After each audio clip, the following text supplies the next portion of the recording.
Hey there, good morning on this finally Friday, February 7th. I'm Bridgett Ellison. This is Breakfast with Bridgett here on News 6 Plus, clickorlando.com, and our YouTube channel. It's good to have you this morning. We're helping you get out the door, and we're going to round out this whole week with more fog. So we'll check in with Candace in just a second. We also have a live interview this morning about the USA Ninja Challenge Ocoee. It is celebrating 1 year in the area, and a pair of local brothers started this business location, and it is just a really fun twist on gymnastics and ninja skills, and it's fun for all ages. So we'll talk to them about what goes into that. It's actually going to be part of the 2028 Olympics, so we'll get more details on what's happening there. But first, let's get you ready to head out the door, and Chief Meteorologist Candace Campos is watching the fog for us and the visibilities. We've really had a variety of issues with this all week, Candace, so we might as well finish out the week with it. I mean, it does feel like it, right? I mean, we're going to continue to see pretty foggy conditions this morning. Another round of fog will be in the forecast for Saturday morning. And then it looks like we'll finally start to kind of get out of this pattern just a little bit when it comes to the fog every morning. But at the end of the day, it's going to get really warm by the end of next week. So prepare yourself. Okay. It is here. Okay. Florida is being Florida. All right, let's talk about the weather forecast. What to expect over the next couple of days. Again, more fog in the forecast this morning. Again, a little bit of fog on Saturday and Sunday morning as well. But nonetheless, no matter whether or not you have fog or not, it's not going to linger too long like it did earlier this week, as we will continue to see more sunshine, temperatures right back into the 80s. Your dense fog advisory right now still in effect for Flagler, Marion, and Sumter County until 10, as locations in and around these areas will have that potential of getting those visibility numbers down to less than about a quarter of a mile. That's exactly what we're seeing this morning. You can see through Ocala, the Villages, quarter of a mile or less. That's the same story there in Palm Coast and Daytona Beach. So with that being said, let's look at Daytona Beach and see what it looks like right now on our cameras. This is Mount Dora. You know, I always like to kind of take you around town to show you what's going on. It's starting to appear there on the lake there. This is Ocala. Let's go over here to Ocala. Whoa. Not looking great there. Wow. And then Daytona Beach was clear at the end of the no, there it is. There's Daytona Beach now. Oof. Just about, 30 minutes ago, we took a live look at the end of the show of Daytona Beach, and it was clear as a whistle. Cannot say the same again. So like I said, it comes and goes. Right now, though, the one spot, a little hazy out there, that's Cape Canaveral. Beautiful live look there at Utopia of the Seas with the sunrise there in the background. And then you can see here in downtown Orlando, the fog is just kind of lingering there across the area, not really getting down to the surface too much. So that's certainly some good news. So with that being said, I'd just like to show you those camera views so you can kind of get an idea that it's very spotty in nature. So as we take you here throughout the next few hours, temperatures are going to be the low 80s. 83 is going to be our high this afternoon. Our average, by the way, is the mid 70s. So we're running almost 10 degrees above average. And as you look at your forecast for tonight, upper 50s, low 60s, a repeat performance of some of that dense patchy fog will be in the forecast. But I'm going to put it on record right now, Bridgett. I think this might be the best beach weekend of 2025. Ooh, so far. Nice. So far. Okay. We've had a couple of weekends, but they've all been cold or dreary or too cloudy or too rainy. So this weekend looks fantastic. The UV index still not moderate range. It's not extremely high because it's not the middle of the summer here just yet. But if 60-degree water temperature doesn't scare you, just to be aware that we have a moderate risk of rip currents up and down all of our beaches. But as of right now, it looks like for the most part here in Central Florida, we're going to be trending above average across the southern half of the country, below average across the northern zones. Now, with that being said, there is a little bit of a back and forth with model trends on whether or not we'll get a front next weekend. Not this weekend, next weekend. And you can see that we will start to see signs of a front getting close when temperatures really start ramping up. And that's exactly what's happening. You see there Wednesday and Thursday. Could even get into the upper 80s Thursday, getting close to near 90, right? Now, will that front clear? Will there be enough energy behind that cold front Thursday and Friday of next week to actually cool us down for the weekend? We'll have to wait and see. The only problem this time of the year, if a front doesn't get here and stays stalled to the north, it will be extremely warm. But if that front has just enough energy to push south, it'll be much cooler. So it looks like next Hmm. weekend could have two extremes right now when it comes to our model trends. So uh, consistency is our friend when it comes to model and forecasting with models. Right now we have no consistency. It's the pendulum swings with each model run. So we'll have to keep a close eye on it. But a lot of people start planning ahead for the Daytona 500. So we'll Hmm. try to get you the best forecast we can as early as possible. But overall, Super Bowl Sunday or the big game, which I'm not allowed to say because it's on the air. But if you are going to be watching the game Sunday night, the weather is going to be looking pretty nice. If you want to take the grill and grill out and have some chicken wings, some hot dogs, or hamburgers, Mm. Yeah, I or think buffalo chicken. we're all focused on the food clearly from all of our conversations throughout the Because, week. Hmm. well, Bridget, it's because the teams stink.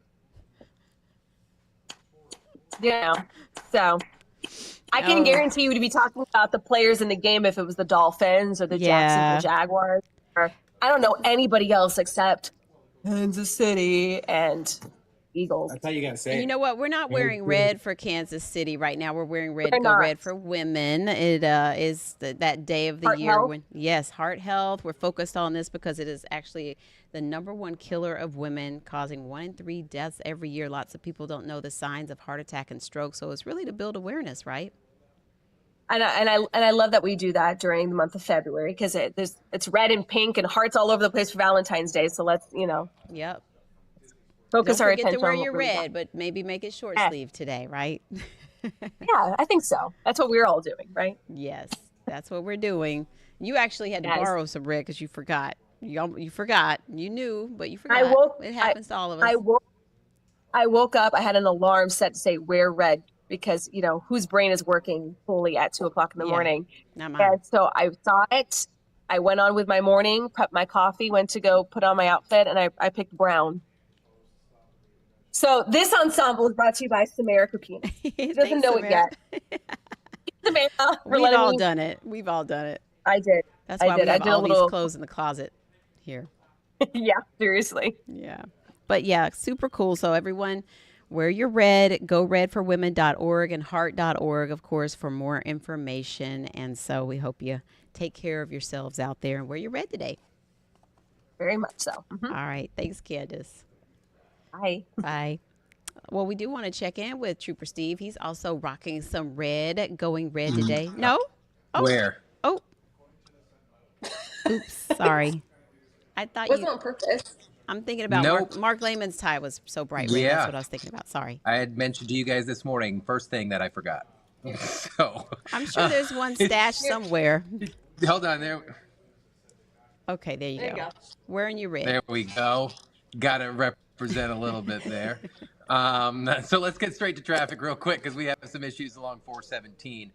Southbound right now, as you approach Lake Jessup, we're super delayed because of an earlier crash with a patrol car. They were able to get that out, but then a secondary crash happened. So please be careful, especially as you're clearing Lake Jessup this morning, because you guys are going to come up on those slowdowns right around the 44, which is State Road 419. And then, of course, as you approach Redbug Lake Road. Good thing is there are no wet roadways. So you're kind of driving smooth once you clear that crash. So you're past the 44, and then you're going to approach University, and things are great. Now, the only thing that I'm watching, same thing is the Chiefs watching, is that fog out there. So please be careful. Not too much going on when it comes to crashes out and about, but we are on that fog tracker. But look at the difference. You go from the east side to the west side out here at 408 at Kirkman, and the sky is clear, roadways are doing great, and then a little further south there, over by OBT and 39th Street, no problems this morning. So let's shoot up towards the Ocala area, just north of Wildwood.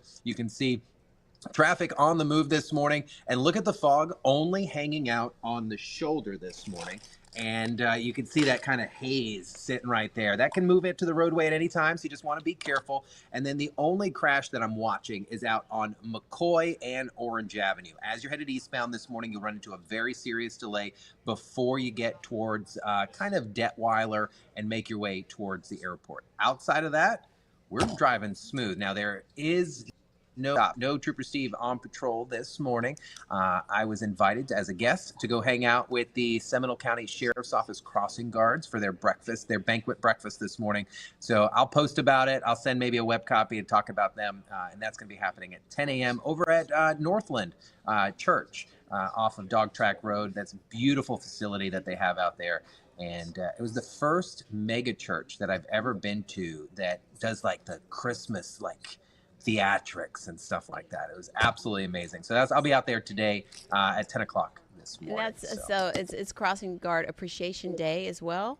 Yes. Yeah, so it's a National Crossing Guard Appreciation Day because, they're out there every single morning, rain or shine, every single afternoon, rain or shine, putting themselves in front of traffic.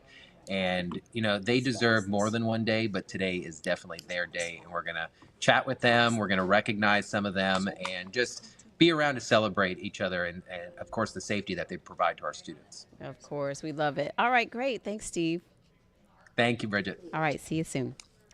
All right. We have some news to get to this morning, and then we will get over to the USA Ninja Challenge Ocoee after the break. But first, this morning, we're getting a look at some dramatic video. There were some shootings that happened in the middle of an Orange County neighborhood. A gunman targeted a house, not once but twice, opening fire on that house.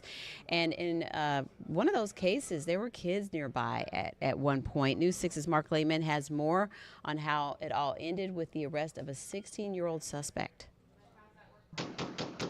Sparks fly off San Jose Boulevard as a driver unloads more than a dozen shots on a home around 2:40 in the morning on January 8th. The video released by the Orange County Sheriff's Office shows the car taking off, but moments later the shooter opens fire again on the same home. About 6 hours later, the same gray Corvette returns. This time, the driver gets out and warns children at a nearby bus stop to go home. Go home! Go home! The kids take off running after likely seeing the driver pull out his gun, and he started shooting again. This time, the car left for good, and a short time later, deputies say they identified 16-year-old George Spencer as the suspect and tracked him to a home on Montague Place. Get on the ground! Don't move! Body cam video shows deputies move in, and one of them opens fire on the suspect. The sheriff's office highlighting this portion of the video, which they say shows Spencer holding a handgun that wasn't fired. A second deputy also fired shots. The suspect wasn't injured, but one person at the home was shot in the foot.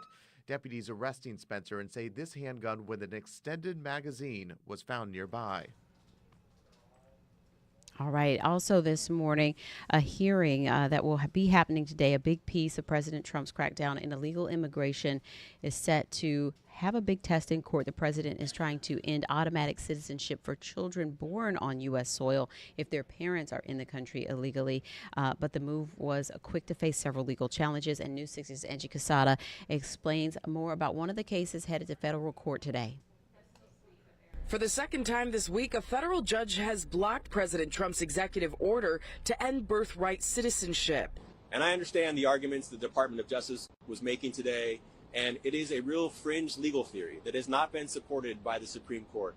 Today, a Massachusetts judge will hear arguments in a separate challenge to the order, which seeks to strip automatic citizenship from children born in the U.S. to parents who are here illegally. Illegal immigrants who come to this country and have a child are not subject to the laws of this jurisdiction. That's the opinion of this administration. We have already appealed the lawsuit that was filed against this administration, and we are prepared to fight this all the way to the Supreme Court if we have to, because President Trump believes that this is a necessary step to secure our nation's borders and protect our homeland.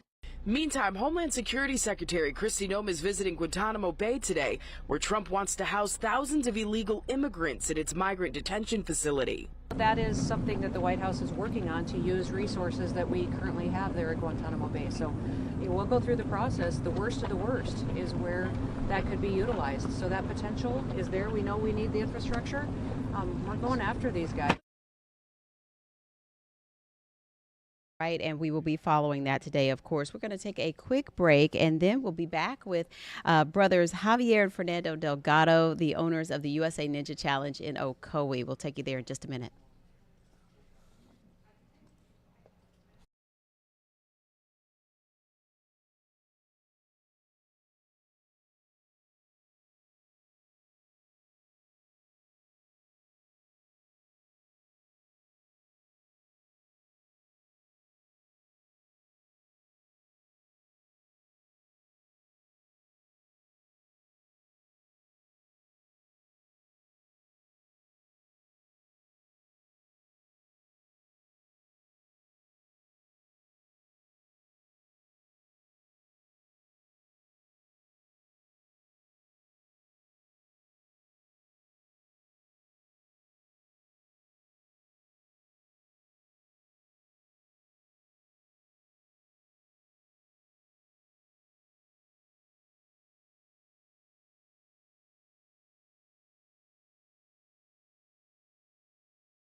We're back, and this morning we're taking you out to Ocoee for the USA and Ninja Challenge, now celebrating 1 year in the community.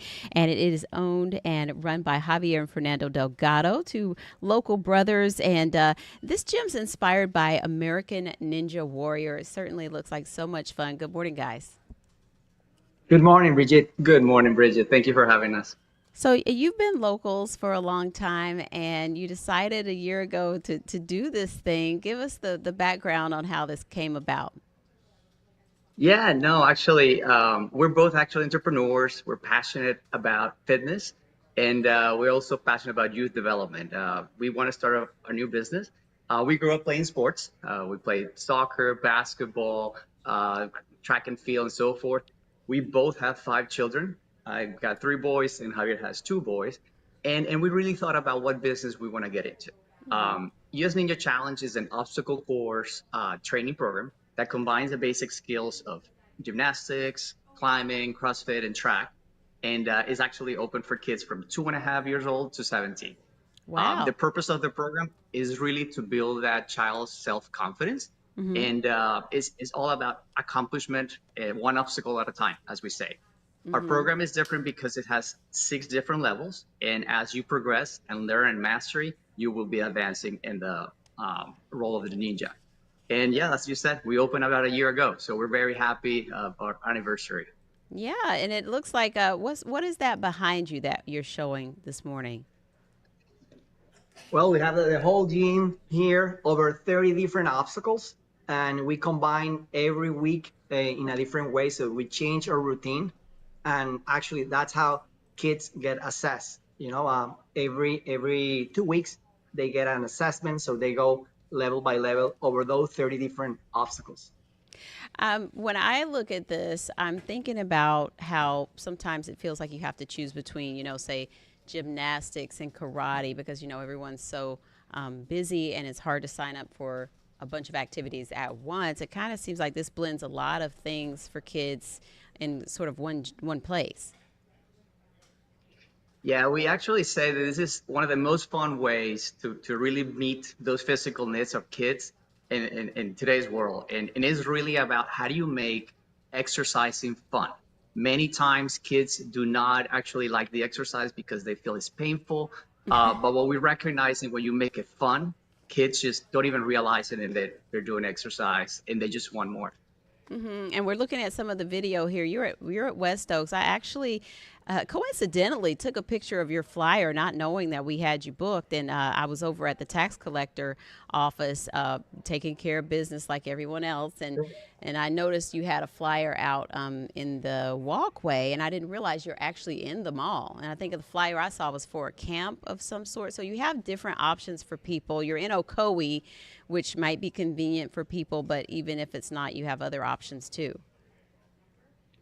Absolutely, yes. We do have, we offer actually a risk-free class for anyone who want to try out our obstacle courses. We have different programs, again, kids from 2.5 to 17 years old. And we not only offer classes, we also do camps on winter, summer, holidays, and of course, our the very famous parties on the weekends and Sundays and Saturdays. Yes. Yeah, I would also add that we've actually, very tight with the community. We work with schools too, with our PTOs, PTAs, and one of the things we actually start expanding is in the mornings for programs for little ones, 2.5 years old to 4 years old, and we also have programs for homeschoolers. That's awesome. As you mentioned, we are the Westfield Mall by the tax collector, and yeah, our website is ninjaocoee.com. That is awesome. Yesterday we talked about sort of keeping equilibrium in your life with different areas of your life, and one of the things the license counselor talked about was that physical aspect in your life and having physical fitness, but also social. And so there's a lot that you get out of those types of workouts, I would imagine, because you're in there, working as a group and having fun.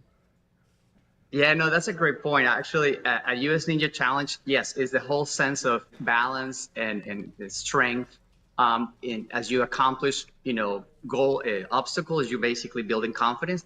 The other aspect is what you said is the social piece. We do have kids that actually interact with peers, and all the time are learning how to take turns, develop those collaboration skills, empathy, and those are the ones that really translating into stronger adaptability, and allows the kids to build friendships and ultimately build that social skills. So it combines both the strength, body fitness, and also social skills, mental side of it too. All right. Well, I'm going to come check it out too. So I appreciate it.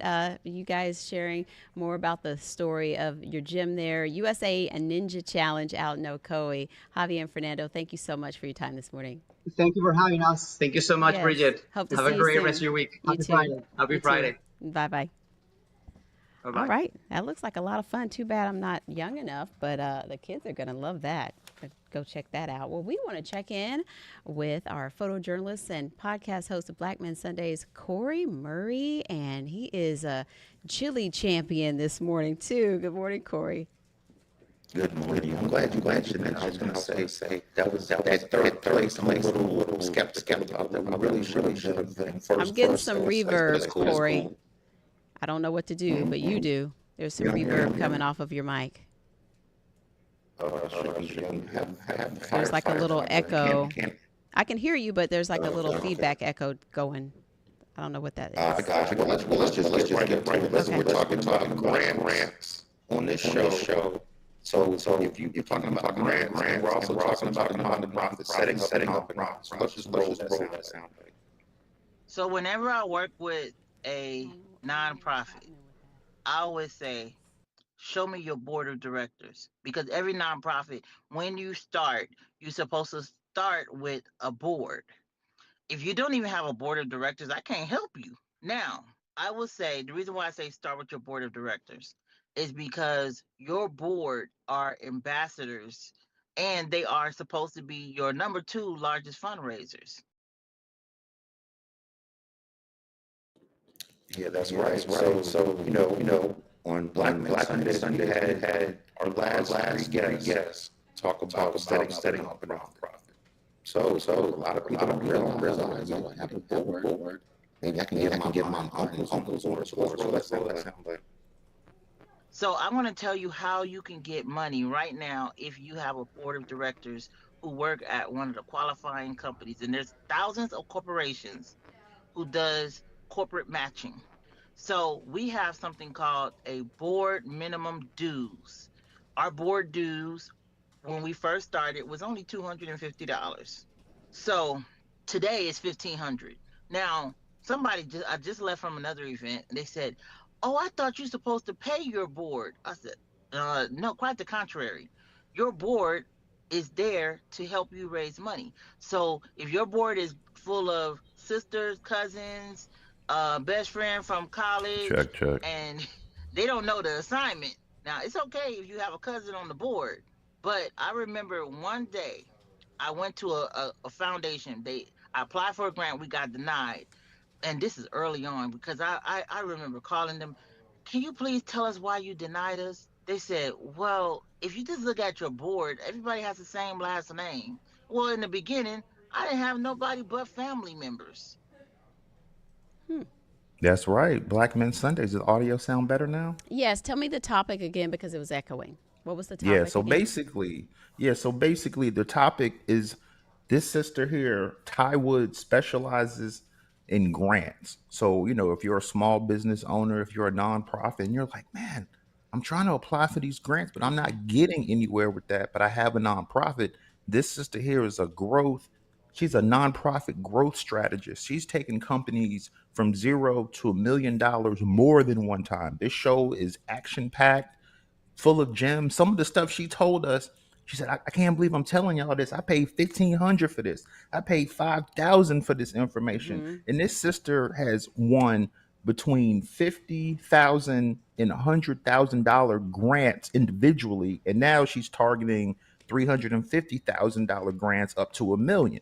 Wow. So we're talking about, the proper way to set that nonprofit up. Because a lot of people, I hear people, "Oh, I want to get a nonprofit," but what are you doing to get one?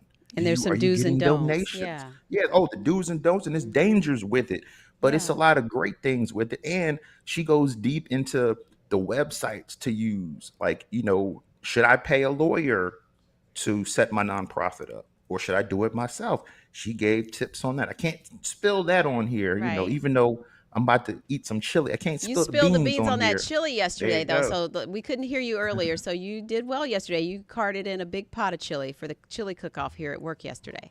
Oh yeah. I brought the ninja in the bag, and I knew we were gonna win because I know the champ from last year. I said, like Hammer, she can't touch Ginger this. Gaston was the champ last year. If anybody didn't Like I know. said, or hey, you said it, not me. I'm just saying. But anyway, like I said, this So you show dropped this placed. You Sunday. placed. Oh yeah, of course. But you know what? I felt like if I was in it last year, we would have won that. But I didn't even Okay. enter. So like they say, if you don't shoot the ball, if you don't shoot the shot, you can't make it. So let's go. So Black Men Corey came Sundays. in third. He's not saying it, but I'll say it. He came Okay, in well I came third. in You third, but guess what? placed. I still No, have a I'm spoon. congratulating you. Yeah, I'm saying though, I felt a little sarcasm in that coming No, in you're not third. So saying it. I'm asking you to tell everybody how you did. okay, well yeah, we came in third place. That's We got a good spoon for and your some first magic shot at it. tickets. Yes. Yeah, Go yeah. So Magic. shout Go out, shout out Corey. to my wife L'Oreal though. Shout out to Yes. my wife L'Oreal. She's So talented. oh yeah, we all talented. Black Men Sundays. Let's get it. This All this right. Sunday, I'm telling you, you Okay. guys do not want to miss this show. I already know Kathleen telling you, Corey, She tell Corey to is. go on and shut up because we got to go. So happy Thanks, Friday. Corey. Peace. Save us some chili. Bye. All right. That's going to do it for us. Hope you have a great day. We'll be back at noon. Take care.